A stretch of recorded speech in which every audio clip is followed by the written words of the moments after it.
తులసీదాస్ గారు, తులసిరెడ్డి గారు, వీరందరికీ నమస్కరిస్తూ ఈ కార్యక్రమంలో పాలు పంచుకోవడానికి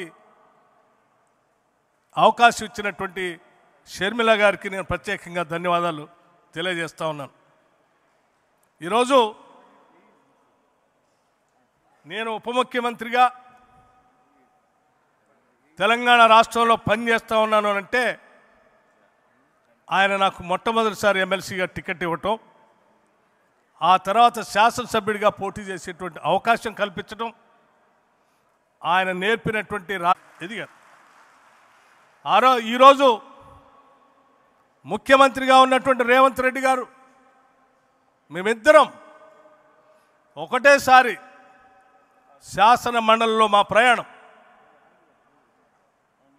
ఇద్దరం కూడా స్థానిక సంస్థల నుంచి వచ్చినటువంటి వాళ్ళమే.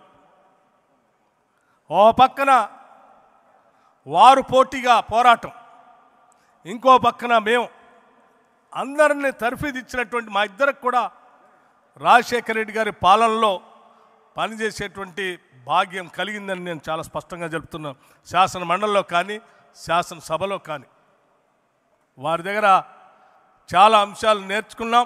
తప్పనిసరిగా వారి ఆలోచనల్ని, వారి మార్గాన్ని ముందుకు నడిపించడమే మనందరి ముందు ఉన్నటువంటి ఏకైక బాధ్యత.